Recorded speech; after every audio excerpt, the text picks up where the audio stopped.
Robinson Crusoe had long grown accustomed to the rhythm of life on his lonely island. The passing of days no longer surprised him, for time flowed in a quiet circle. Mornings of labor, afternoons of watchfulness, evenings by the fire with only the crackle of wood and the whisper of waves for company. Years had drifted by since the shipwreck cast him ashore, years during which he had shaped the wild world around him into something orderly and familiar. His goat pens were sturdy, his crops grew in neat rows, and his cave full of provisions brought a sense of comfort that he never imagined he would find on an uninhabited island, or at least he believed it to be uninhabited. One bright afternoon, after several days of heavy rain, he resolved to walk toward the shore to check the condition of his canoe and see whether the sea had washed anything interesting onto the beach. The air was fresh and clean, the kind that fills a man's lungs with renewed energy. Birds swooped over the treetops, calling to one another in lilting cries, and the earth smelled rich, as though the rain had woken the island from a deep sleep. Crusoe set out with a light step, his musket slung over his shoulder, his faithful dog padding beside. He felt peaceful, almost cheerful, for the months had been quiet and plentiful. The storms had passed, his harvest looked promising, and he had begun carving a little calendar board to keep track of his years more properly. But fate has a way of stirring trouble just when a man believes he has found calm. He walked along the familiar trail that led through clusters of palms and thick ferns. Droplets still clung to wide leaves, catching the sunlight like tiny diamonds. Crusoe paused now and then to scan the foliage, though more from habit than fear. He had never seen any sign of humans, and the animals seemed more startled by him than threatening. The island appeared his alone, his kingdom granted by misfortune and maintained by hard work. When he reached the narrow path that descended toward the beach, Crusoe felt the breeze shift, carrying with it the briny scent of the sea. He smiled. The ocean had become a kind of companion during his years of solitude. Some days he spoke aloud to the waves as though they might answer back, telling them stories of his old life, complaining about his chores, or simply murmuring to break the silence. He quickened his step. The sand was soft beneath his feet as he emerged from the vegetation. The tide was low, leaving long stretches of wet earth glistening in the sun. Crusoe's eyes automatically scanned for driftwood shells or the remains of ships, anything he might salvage. His canoe rested safely where he had left it, pulled far above the high tide line. Satisfied that no storm damage had reached it, he let his gaze wander across the open beach. And that was when his world changed. A single impression, clear, deep, unmistakable, lay pressed into the damp sand. A footprint, a human footprint. Not the hoof of a goat, not the paw of a dog, not some irregular mark left by falling coconuts or sliding rocks. A footprint with toes, a heel, an arch. Crusoe froze, staring at it as though it were a ghost risen from the earth. His heart slammed in his chest. For a long moment he simply stood there, unable to move, unable to think. The footprint looked fresh. The edges were sharp, unblurred by wind or water. Whoever had made it could not have walked here long before him. Crusoe's blood turned cold. A wave of fear swept through him, so strong that he felt the hair rise on the back of his neck. His island, his refuge, his home was not empty after all. His thoughts raced. Had someone been watching him? Had they seen his dwellings, his tools, his livestock? Were they hiding among the trees even now? Were they friend, foe, or something far worse? Crusoe had heard sailors' tales of savage tribes that roamed remote islands, tribes who performed rituals on captives, tribes known for cannibal feasts, tales he once shrugged off as superstitions, now uncoiled within him like poisonous snakes. He slowly knelt beside the footprint. His hands trembled as he brushed the sand around it. It was the print of a bare foot, larger than his own, firm and confident. Robinson felt himself swallowed by dread. If someone had ventured along this beach, then they might return. If they returned, they might find his home. And if they found his home, he had no idea what might follow. His dog whined softly, sensing his agitation. Crusoe stepped back from the footprint, gripping his musket so tightly that his knuckles whitened. His mind leapt to the worst possibilities, conjuring nightmares of waking at night to see figures lurking at the entrance of his cave, or discovering his crops trampled, his goats slaughtered. Anxiety clouded his vision, making the clear sky seem somehow threatening. He walked along the shoreline, scanning for more prints. Perhaps this was the only one. Perhaps wind had erased others, or the tide had washed them away. But if there was just one, that was almost more frightening. A lone person could be a scout, a wanderer, or a dangerous outcast. Or worse still, someone who moved so silently and swiftly that they left almost nothing behind. Crusoe's fear grew until he imagined hostile eyes peering at him from behind every tree. The tranquil beach, moments before so peaceful, now felt like a stage where danger might leap from any direction. He turned toward the forest, half expecting someone to emerge. Nothing happened. The breeze stirred the leaves. A seabird cried overhead.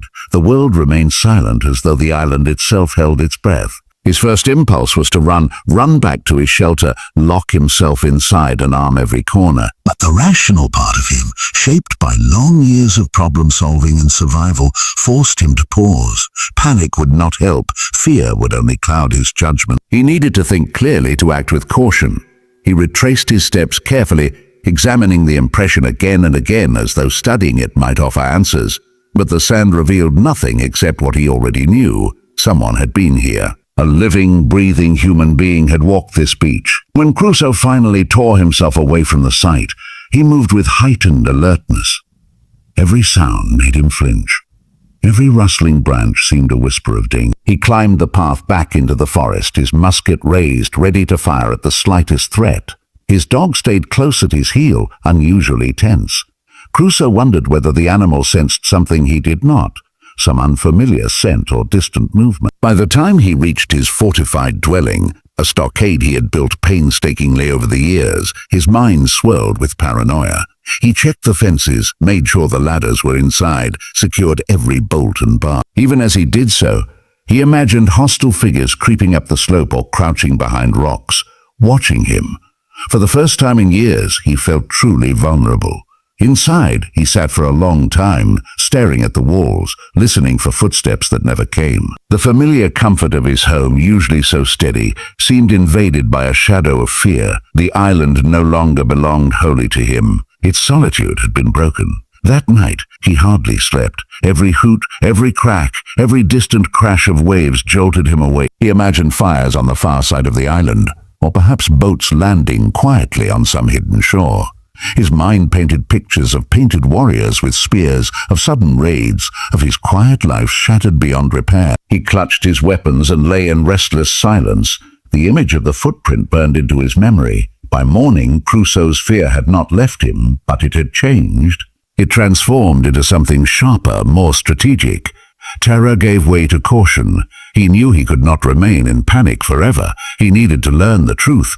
He needed to understand who had come to his island, why, and whether they posed danger. And above all, he needed to plan. He gathered supplies for scouting, powder, shot, his musket, hatchet, and a bit of dried food. He approached the beach cautiously, keeping to the trees, avoiding open ground. His eyes were constantly scanning branches, stones, the coastline, even the sky. The single footprint seemed enormous in his memory, though in reality it was small compared to the vastness of the beach.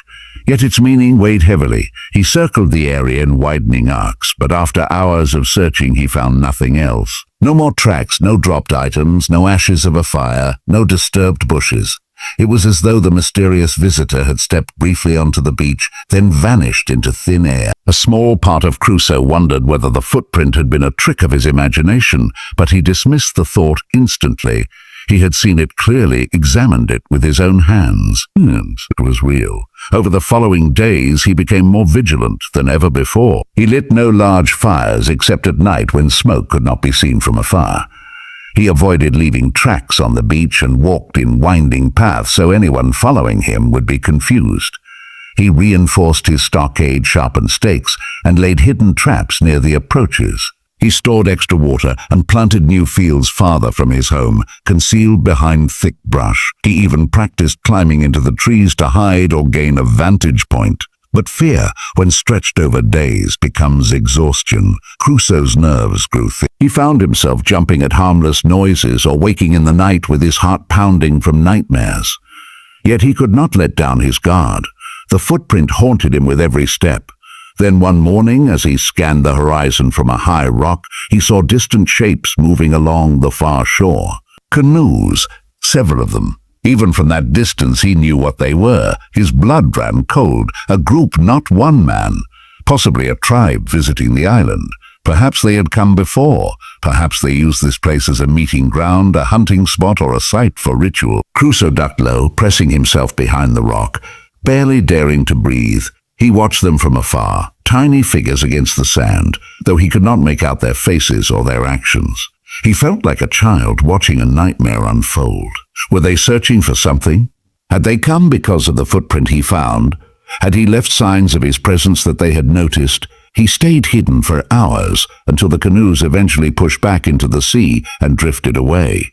Only then did Crusoe allow himself to exhale. But the fear did not leave him. If anything, it grew deeper, because now he knew for certain the island was visited by men. Over the next weeks, Crusoe lived in constant readiness. He moved silently, watched constantly, and slept lightly. Every day he checked the beaches from afar. Every night he reviewed escape routes. He even considered abandoning his home entirely to hide in some remote cave, but he also knew he had worked too hard for this life to surrender it without resistance. Time passed, though Crusoe felt each day twice as long as before. He remained alert, cautious, careful, but the men did not return. Weeks turned into months. Slowly, very slowly, the tight grip of fear around his heart loosened. He still remained vigilant, but the intense dread faded into a watchful awareness. And yet, despite all the fear, the discovery of the footprint changed Crusoe in a deeper way. He realized how profoundly loneliness had shaped him. Before the footprint, he had longed for company, any company. He had imagined welcoming another human being with joy. But that single mark in the sand taught him that not all company is safe, that solitude, though difficult, had at least been predictable. The unknown was far more terrifying. And so he lived between two worlds, the world of hope, where perhaps someday a friendly ship would rescue him, and the world of fear, where dangerous strangers might return without warning. The footprint became a symbol of both possibilities, the hope of seeing humanity again, and the danger of meeting it in its cruelest form. One evening, Crusoe sat by his fire, staring at the flames. He remembered how he had once feared storms and hunger, predators and sickness. But none of those fears compared to this, the fear of the unknown human. He realized that the footprint had changed everything, not just his routines, but his very understanding of survival. It taught him that the greatest threat on the island was not nature, but mankind. As the months passed, Crusoe carried the memory of the footprint like a shadow behind him. Every decision he made, every improvement he built, every path he avoided was shaped by that one discovery. The island remained his home, but no longer his alone. The sand, the waves, the trees, all were touched by the possibility of another presence. And deep within, Crusoe knew that this discovery marked the beginning of a new chapter in his life, one filled with greater challenges than he had ever faced. For in the heart of solitude, he had found a stranger's mark, and nothing in his world would ever be the same again.